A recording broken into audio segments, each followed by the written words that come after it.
Sambit ni Mael na medyo nabigla pa. Kasabay ng pagpapalit din ng anyo ng dalawang kasama nito na natukoy nga na awok ni Mael. Mga kabagis, umpisahan ng pagganahin ang ating mga imahinasyon sa paki ng subscribe button. Palike na rin mga kabagis ko. Salamat. Sa pagkakakita noon ni O'Hara na alam naman niyang naghahamon ang mga awok na yon, dito ay binasag na niya ang kanyang hindi pagpansin sa mga yon at sinabing, "Tumabi kayo. Hindi ba napakababaw ng utak nyo? Pare-parehas na nga lang tayong mga aswang. Ang gusto nyo pa, tayo-tayo pa bang magpapatayan? Mga walang utak. Nandoon ang mga kalaban, hindi kami."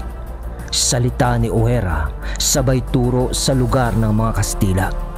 Ngunit ang tugon lang naman ng mga yon ay pag-aangil sa kanila ni Mael na talagang ayaw silang palagpasin sa kanilang dinaraanan.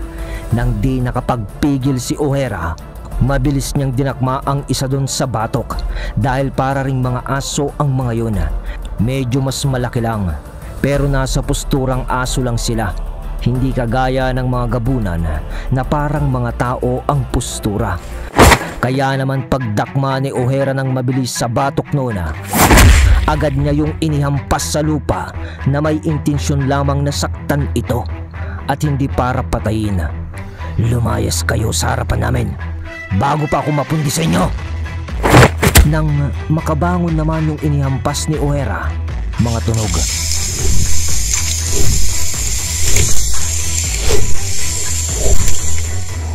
Mga tunog ng pagaspas at pagkutkot sa lupa mula sa tubuhan ang narinig nila at sa mga ilang segundo lang ay lumapag na ang 4 na abat sa harapan nila Dato' O'Hara na siyang kinatatalikuran naman ng mga awok, kasabay pa ng paglabas ng abwak mula sa tubuhan. Kasama si Itak malapit din sa tabi nila O'Hara at doon ay nagtanong si Igor. Anong ginagawa ng 3 awok dito? May problema ba?" Wala. Wala naman, Igor. Nandito sila para sumapi sa atin. Wika ni O'Hara sabay yuko nito sa isa doon. Hindi ba, awok? Sa pagkakakita nila sa mga mata ni O'Hara sa sinabi niyang yun, bigla namang bumalik sa pagiging tao ang mga yon dahil sa takot. At wala na rin silang lulusutan kung lalaban sila ng mga oras na yon dahil sa nasa likuran pa nila ang mga abat. Opo, sasabi po kami sa inyo. Sasabi po kami. Di ba? Di ba mga kasama? Salita pa nung isang lalaki na parang natakot na sa buong grupo ni O'Hara. Sabay noon ang paglapit naman ng mga abwak sa kanilang impong. Impong! Ligtas ho kayo. Salita pa ni Itak at ng mga kasama nito. Buti na isipan niyong balikan pa ako. Salita pa ni Impong Abilar na nasa likod naman noon ni Mael. Pero habang nagagalak ang mga abwak sa pagkakakita nila sa kanilang impong, may umasinta na naman ng baril sa kanila sa di kalayuan na mga Kastila at ang mga ilan pang tagapagbantay ng asyenda na may mga hawak na sulo na patakbo sa kanilang direksyon. Doon ay agaran naman na humudyat si O'Hara ng, "Igor, ilipad mo na si Impong at ang 3 itlog na to. Kunin nyo na mga kasama. Ilipad nyo na rin." Doon ay kinuha nga ni Igor si Impong. Ngunit bago ilipad ito ni Igor, pinagtulungan pa ni O'Hara at Mael na tanggalin ang bolang bakal sa kadena na nakakabit sa paa ni Impong Abilar. Napigtas naman nila yung kadenang nagdudugtong sa bolang bakal. Ngunit di pa nila tanggal ang kadena sa paa nito. Pero ayos na yun, basta matanggal lang yung pabigat. Matapos yun ay inilipad na nga papalayo ni Igor si Impong Abilar kasabay ng, Teka! Sandali! Sabi naman ng 3 awok dahil sa inilipad na rin sila ng tuluyan ng 3 ring abat na mga kasama ni O'Hara at doon ay wala na silang nagawa. Kasabay na rin noon ang pagpapalit ng anyo ng babaeng abwak sa pagiging uwak at sumabay na rin sa mga abat papauwi na sa turugan. Sa paglipad ng mga yun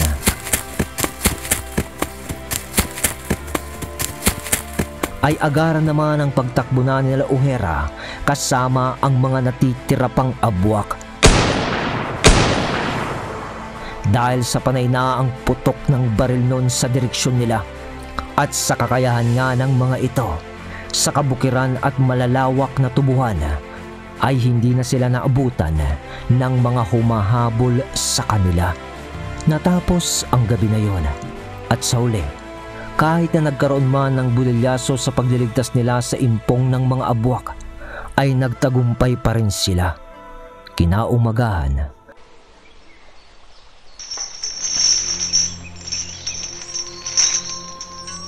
ay ginawan na ng paraan ng mga kalalakihan ang pagtanggal sa kadena sa paa ni Impong Abelar. At labis-labis na lamang ang pasasalamat ng mga abwak kay Dato O'Hara at sa mga kasama nito na nagligtas sa kanilang impong sa kamay ng mga mapang-alipin na klase ng tao o ang mga mayayamang tao na may koneksyon sa kasalukuyang umiiral na kapangyarihan ng pamahalaang kolonyal. Pero dagdag pa ang pagkuha nila kay Impong ay parang nagkaroon pa sila ng karagdagang kasama dahil sa 3 itlog ayon kay O'Hara na 3 awok nga. May mga pamilya ba kayo? Salitang tanong ni O'Hara sa mga ito sa harap ng turugan habang nakatayo sila sa harapan ni O'Hara. Wala po. Lahat po kami ay layas sa aming pamilya. Mga binata na di po nakapag-asawa. Salita ng mga yon habang nandun naman si Sail na nakikinig. Dato, tawagin yung Dato ang kaharap nyo, ha? Salita pa ni Sail na nanggugulat sa mga yon. Dato! Mahal na Dato! Bigkas ng mga yon na halos lumuhod na sa harapan ni O'Hara. Huwag na kayong magalala. Mula ngayon, dito na kayo maninirahan sa mayamang gubat na ito. Basta ipangako nyo lang na mananatili ang loyalidad ninyo sa tribo natin. Dato! Sagot na lang ng mga awok. Wala na ring napagpilian pa ang mga awok noon dahil sa huli, naisipan din nila na mas mabuti na nga silang nandoon sa poder ni O'Hara. Dahil nga naman kaysa sa pakalat-kalat lang sila sa isang bayan na inaalipin lang ng mga may taong salapi. At isa pa, mas maiintindihan sila ng mga nilalang sa baryo nila O'Hara dahil nga halos lahat sila dito ay mga aswang. Magkakaibang lahi man ay nagkakaisa sila. At yun yung isa na gusto talagang mangyari ni O'Hara, ang salitang pagkakaisa. Dahil aanhin mo naman ang kapangyarihan kung ang mismong mga kauri mo ang iyong kalaban. Di mas mabuti na lang na pagkaisahin ang lahat upang makapagtulungan sila sa isa't isa sa oras ng pangangailangan sa panahon ng kagipitan. Nagdaan ang mga araw. Naging matiwasay ang paninirahan at paggawa ng bagong kubo ng mga bagong lahi na naging membro ng tribo ni O'Hara. Lumalaki na sila. Kaya kailangan nang gumawa naman ni O'Hara ng posisyon upang kasama nitong mamuno sa kanyang tribo. At dahil nga doon, ng isang araw, kinausap noon ni O'Hara ang impong ng mga abwak, si Impong Abelar. At eto ang kanilang napag-usapan sa loob ng turugan. Impong, kumusta na kayo? Maayos na bang inyong kalagayan? Mabuti naman, mahal na Dato. Mabuti kung ganon. Sa tingin ko, sa inyong karunungan na sinasabi ni Itak, alam niyo na ho siguro kung bakit ko kayo kinakausap. Dahil sa meron kayong nais na ipakiusap sa akin. Oo. Mabuti kung ganon, Impong. Dahil kakailanganin ko ng talino at karanasan at karunungan ng isang kagaya mo upang mapamahalaan ang lumalaki na nating tribo. Ilang taong ka na ba, Impong? Mag-89 na ako, mahal na dato. Tamang-tama talaga. Dahil nasa sayo ang karanasan ng matagal ng pamumuhay sa mundong ito. Alam kong sa mga karanasan mo sa buhay ay matuturuan mo ako ng mga karagdagang kaalaman. Dahil maaaring ako na nga ang dato ngayon. Ngunit hindi ko pa rin masasaklaw ang mga karunungan at natutunan mo sa buhay. Sa mas mahaba mong paninirahan sa nayon na ito, higit na mas matagal kumpara sa buhay na iginugol ko pa lamang. Kaya papayag ka ba, Ingkong, kung gagawin kitang tagapayo ko? Dito ka na lang sa turugan manatili. Mabigat ang katungkulan na iniatang mo sa akin, mahal na dato. Pero sino ba naman ako para tumanggi pa sa taong nagligtas ng buhay ko? Tugon naman ni Impong Abilar. Huwag mo nang isipin yun, Impong. Dahil ginawa ko lang naman ang nararapat. Ang totoo, pare-parehas lang naman talaga tayo. At ang pagiging dato ko sa lugar na to, para sa akin ay isa lamang trabaho para sa mga kasamaan natin. At hindi para higitan ang estado ng kanilang buhay. Naniniwala kasi ako, Impong, na bawat tao na nabubuhay sa mundo ay may kanya-kanyang ganap. Nagkakaroon lang ng diferensya sa kung ano ang mithiin ng isang individual. Pero kung tutuusin, iisa lang naman ang bagsakan lahat ng emosyon na kanilang dinadala. Mapaaswang man o normal, ay mamuhay lamang ng masaya, gumawa at makontento. Pero napagtanto ko na sa mga panahong ito, alam na lang ng mga tao ang salitang kontento. Pero hindi na nila ito kayang isaganap o isabuhay. Dahil kung totoong naniniwala sila sa pagkakontento, wala na sanang nananakop, wala na sanang nagbubuwis ng buhay para lamang sa kagustuang makontrol ang iba, para sa ikauunlad nila. Pero ngayon ko lamang din napagtanto na kailangan talaga ng tao ng isang pamumuno. Dahil sa sobrang komplikado ng kaisipan ng mga tao kagaya natin, kapag nagbungguan ng sarili-sarili nating interes sa buhay, ay tiyak na patayan na lang ang mga magaganap. Kaya kailangan pa rin ang kontrol dito. At may mga alituntunin na dapat sundin para mapanatili ang isang bayan o baryo o isang nasyon sa katahimikan nito. Kaya ako po pinili na gumawa ng sarili nating samahan upang maipagtanggol natin ang mga ating mga sarili. Sa oras na tayo ay tabunan ng interes na ng iba. Impong, alam kong malakas din ang karunungan mong lihim. Pero bukod dito, ang gusto kong malaman, paano ba talaga tumatakbo ang kautusan sa pamamalakad ng mga dayuhan dito sa ating bayan? Gusto ko munang malaman yon. Mahabang paliwanag ni O'Hara ng kanyang mga saloobin. Sunod ng katanungan nito. Iyon ba, mahal na dato? Sige, ipapaliwanag ko sa iyo sa abot ng aking nalalaman kung paano nangyayari ang kautusan ng paglupig sa kagaya natin. Simulan natin sa pinakamababa. Una dito ay ang mga kabisa de barangay na siyang namamahala ng isang baryo, at sa pinagtipon-tipon naman na baryo na bumubuo ng isang bayan ay ang Gobernador Silio, at sa taas na noon ay ang Alkalde Mayor na hawak naman ng Gobernador General at ang mga punong ministro na ng bansang Espanya na konektado rin sa kanilang relihiyon o simbahan. Ibig sabihin, mahal na dato, sa lahat ng posisyon na nasabi ko, tanggalin mo na lahat yon, kahit na nagtalaga pa sila ng taong kagaya nating lokal sa pamahalan na ito. Ang mga ministro at ang mga praile pa rin ang pinagmumulan ng mga utos. Parang nagiging kasangkapan lang ang mga taong nasa baba. At ang nasusunod pa rin ay ang mga praile dahil sa maigting nilang paniniwala sa kanilang Diyos. Ganun ba, Impong? Kung ganun, ang nangyaring kaguluhan sa baryo ni Tatay Pasio ay sila rin talagang may kagagawan. Tugon lang ni O'Hara noon, sabay napapaisip ito Ngunit naputol ang kanilang usapan nang dumating ang mensahero nila Ohera. Dato!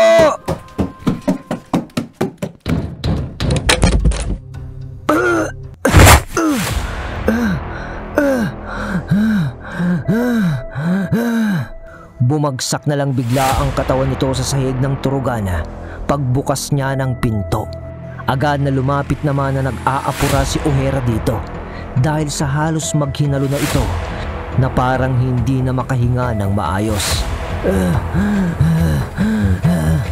David, bakit? Anong nangyari? Tanong ni Ohera. Lagwit. Lagwit, mahal na Dato. Mga lahi ng lagwit. May karunungan sila. Matapos ang pagkikipag-usap ko sa kanila, ay pinabaunan pala nila ako ng karamdaman.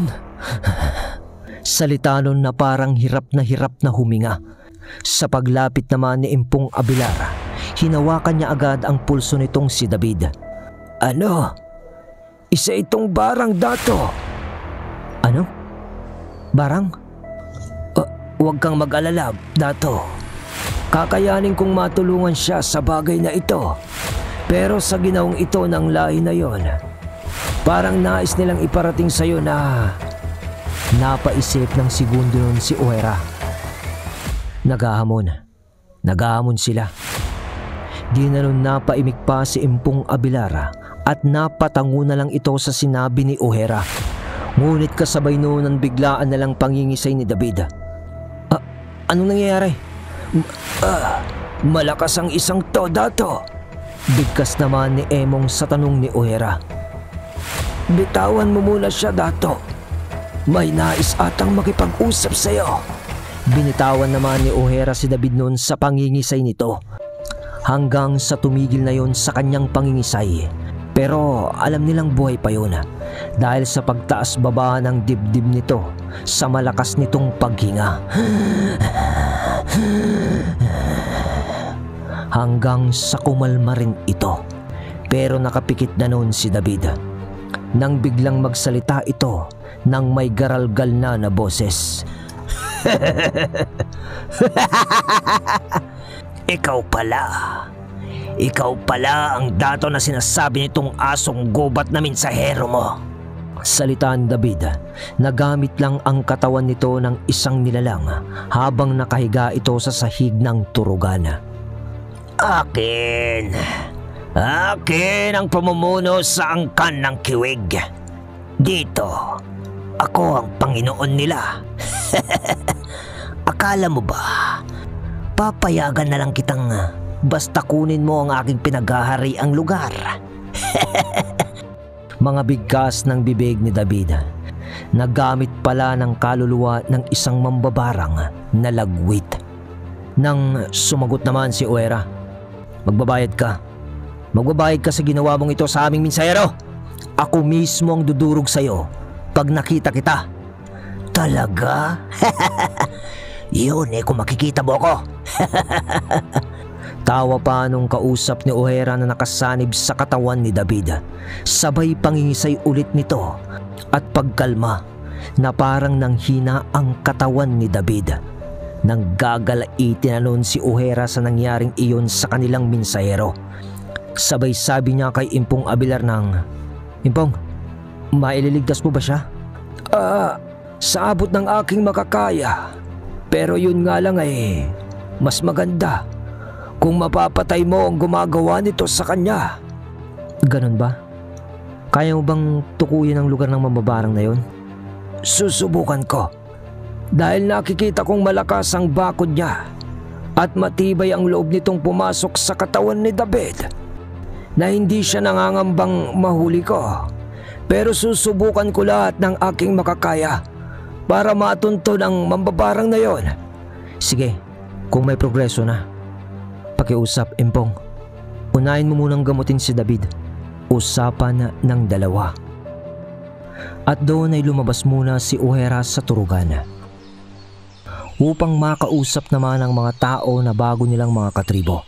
At kasabay ng araw na rin na yon, ay ang pagdating na rin ng mga abat sa kanilang baryo. At napakarami noon. Naging maayos naman ang paglipat nito sa Turugan. Lumalaki na nga ng lumalaki ang itinatayong pamayanan ni Ohera sa rurok ng kagubatan. Muling sinubaybayan nila Ohera ang panggagamot ni Impong Abelar kay David.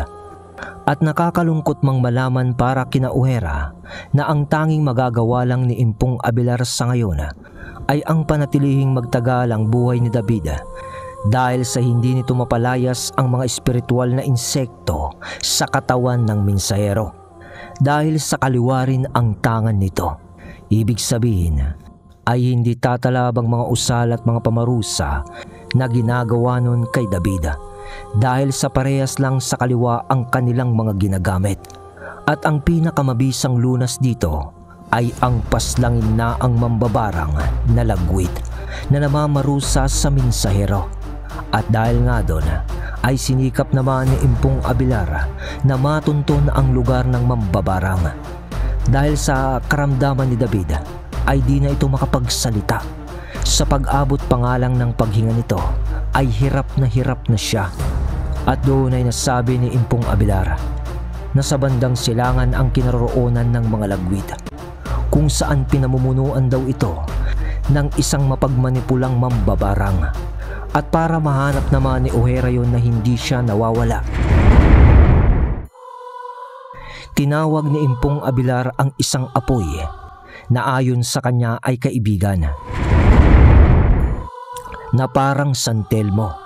Pero ayon kay Impong Abelar na isa rin yung engkanto na pag nagsamateryal sa mundo ay apoy lang. Hindi ito nakakapagsilita. Hindi rin ito nakakapagsa-material na gayahin ng mga tao. Ngunit pwede mo itong utusan na ituro sa iyo ang bagay o lalang na iyong hinahanap. Namangha pa sina Ohera noon sa pagdating ng apoy na ito sa harapan ng kanilang turugan. Ngunit, "Huwag kang mag-alala, Dato. Palakaibigan ang kagaya niya at tiyak na hindi ka niyan iiwan hanggat hindi mo nakikita ang lalang na hinahanap mo," wika ni Impong Abelar. Kaya naman, sa muling pagsapit ng gabi,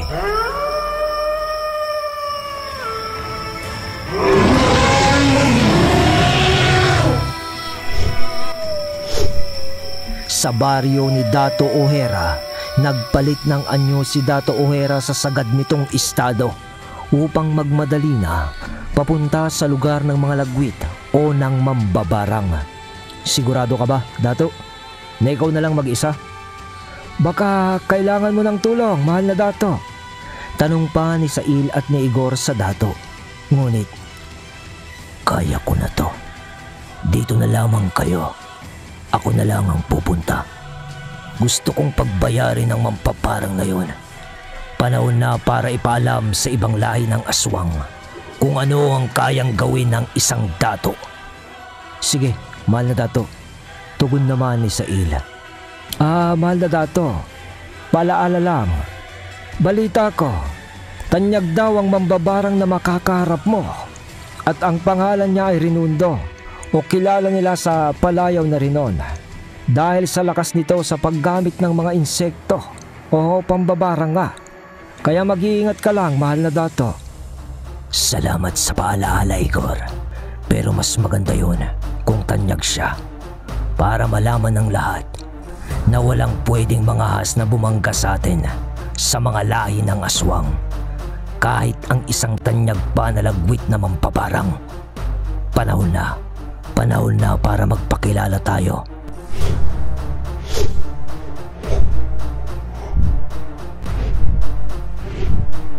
Salita ni Ohera kasabay ng pagpagaspas nito papalipad sa himpapawid. Kasabay pa nun sa tapat nito sa baba ay ang isang liwanag na lumilipad sa kagubatan na siyang susundan niya papunta sa lugar ng mga lagwit. Yung bolang apoy na maliit na kaibigan nga ni Impong Abelar. Mukhang seryoso na ang Dato. Sail, Kawawa naman yung mambabarang na yon. Natural lang yun, Igor. Hindi dapat tayo magpakita ng kahinaan sa mga kalaban. Dahil gagamitin lang nila yon para tayo ay apiin. Usapan pa ng dalawa sa paglipad ni O'Hara sa himpapawid.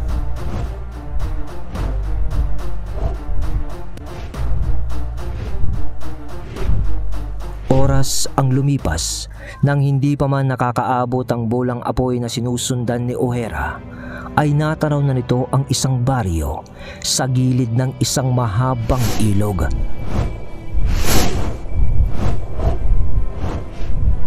Habang ipinapagaspas ang kanyang pakpak at tinitignan niya ang tutunguhin ng apoy na marka niya, at yun na nga. Tama siya.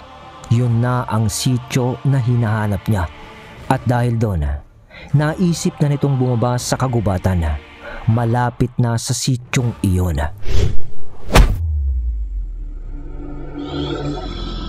Bumalik na ito sa pagiging normal muna na tao upang ikubli ang presensya ni Astaroth sa kanyang katauhan. Lumapit pa nun sa kanya ang bolang apoy na sinusundan niya, na siya na rin nagsilbing ilaw sa paligid habang naglalakad ito. Sa isang malaking kahoy, sa sinusundan pa rin nga ni O'Hara na apoy, natigilan si O'Hara nang makita nito sa napakatayog na punong kahoy ang mga manika na gawa sa mga rita-ritasong tela, yung parang pinagkorte lang na tao. Tapos ay siniksikan yun ng mga bulak o dayami na tinahilang sa kamay. At yung iba ay bungkus na ng dayami o mga ugat ng halaman na tuyo na pinagkorte rin lang na figurang tao gamit ang maliliit na panali. Yung parang scarecrow, pero mas maliit lang ang pagkakagawa sa mga yun. Parang nagmistulang banderitas yun sa isang malaking puno. Tapos ang pagkakatali pa sa mga yon, lahat yon ay sa liig na pabigti yung itsura. Yung iba naman ay nakatiwarik na yung paa naman ang nakatali. Napapaisip nun si O'Hara sa nakita niya. Ngunit alam naman niyang isa yun sa mga ginagamit siguro na karunungan ng mambabarang. Kaya naglakad din lang ito na parang wala lang, hanggang sa matapatan ni O'Hara ang puno na yun. Biglang may lumipad na uwak, tapos ay parang nabulabog naman ang mga insektong nakadapo pala sa mga manikang nakasabit sa punong ito.